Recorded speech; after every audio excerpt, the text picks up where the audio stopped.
Nandito po tayo sa isa na namang episode ng Pinoy Home Cook. Ang lulutuin natin ngayon ay ang isang Filipino favorite. Ito ang madalas sabihin na national dish ng ating bansa, ang Chicken and Pork Adobo.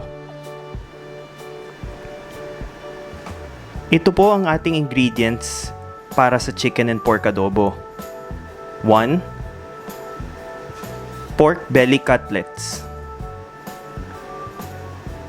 Number 2, cut chicken. Pareho na po itong nakamarinate overnight sa mixture of toyo, suka, garlic, and laurel o bay leaf. Ang sunod na ingredient ay chopped garlic. Siyempre, meron tayong mantika, salt and pepper to taste. At meron din tayong chopped green onion and 2 boiled eggs.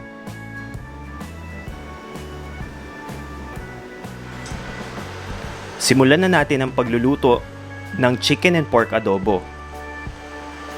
Una, syempre ilagay ang cooking oil sa pan. At pag medyo uminit na ang ating cooking oil, pwede na nating idagdag ang marinated pork belly.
After 8 to 10 minutes, pwede na nating isama yung marinated chicken.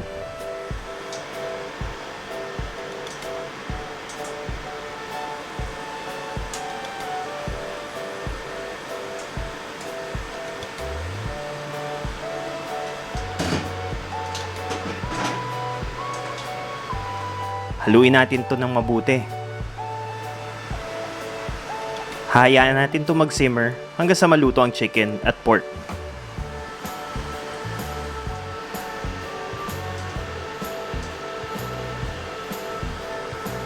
After another 5 minutes, check natin kung medyo naluto na ang chicken and pork.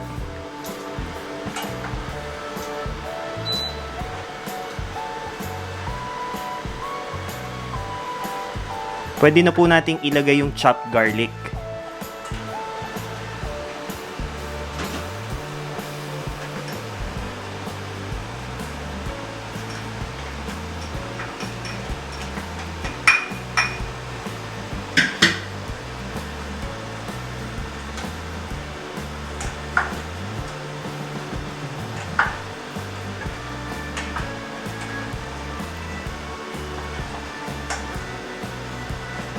After haluin, isasama na rin natin dito yung ginamit nating marinade for the chicken and the pork.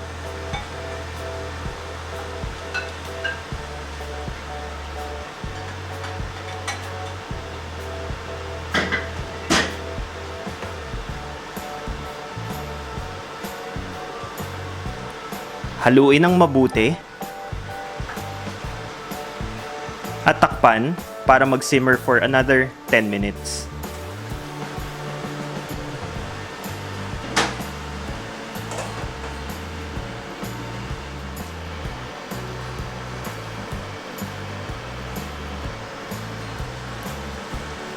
After 10 minutes na nagsisimmer ang ating chicken and pork adobo, Pwede na natin itong timplahan. Salt and pepper to taste.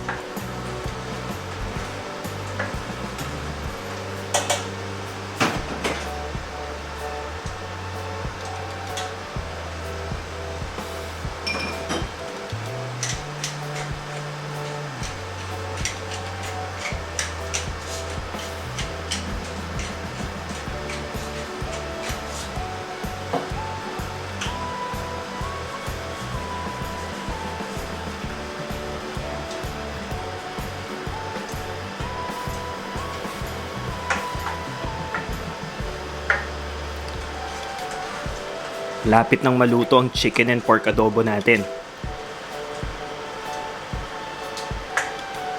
Pa-simmer pa natin to ng another 5 to 10 minutes.